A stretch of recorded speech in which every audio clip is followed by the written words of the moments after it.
If there was one physical subject, one material subject that we should focus on, in my opinion, it is very clear that the head of the snake is the financial system.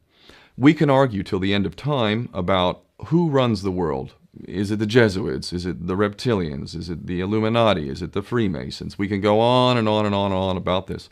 But I don't think it is reasonable to even begin arguing about the mechanism that is used to exert this control. The mechanism is finance. The whole point of finance is to indebt, otherwise to enslave. What is a mortgage? I mean, what does that stand for? It's a death grip.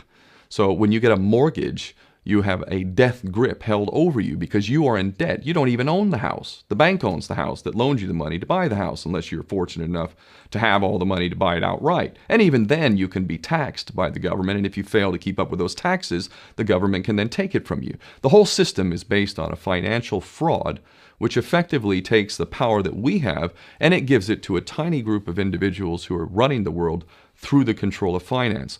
With the infinite supply of money that we have allowed them to take, they have literally an infinite supply of money, and with that money, and from their psychopathic point of view, they have bought everything and everyone who can be bought.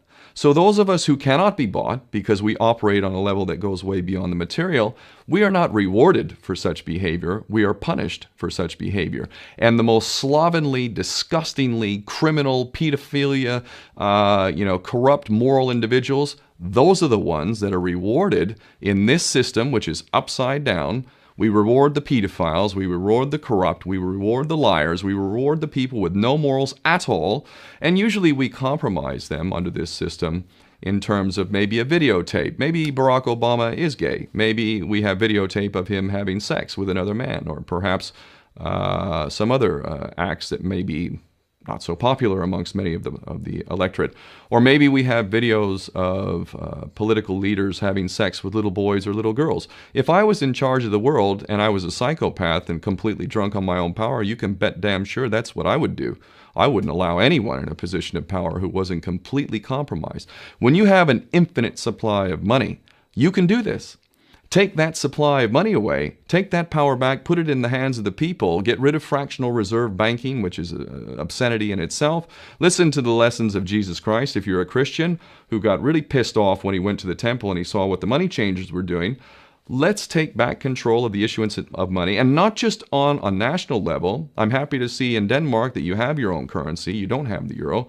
But on every country's level, they should be issuing their own currency in a transparent, non-usury based way in which it really, truly benefits the people. And in that way, we can literally free ourselves of the banking debt which is drowning us all, and we can stop scrambling for the crumbs from the table of these filthy rich psychopaths and live in a state of abundance just by changing this one thing. And I'm not just talking about abundance for Western nations who have an artificially inflated value with their currencies. We all in the West are guilty of having that reward while the rest of the world is sucking on it.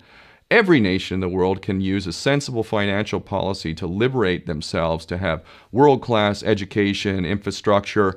Everything that a healthy society would require can be had in the worst, most corrupt African country, in any part of the world. We can all have that if we simply change that one thing. John F. Kennedy did that about 6 months before he was taken out. He issued United States notes as opposed to Federal Reserve notes.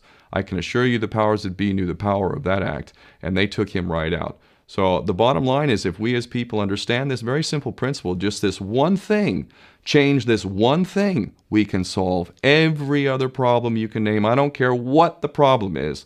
I can bring it back to the financial system and an infinite supply of money for a bunch of psychopaths who are running the world, as opposed to an abundant supply of money for all of us. So in that sense, I'm very optimistic. This is not rocket science. I am not the smartest guy in the room. We can all understand this. And as soon as we do, we can exercise the same power that we had, but relinquished, and we can have a future for ourselves and our children. There's a lot to be optimistic about, quite frankly.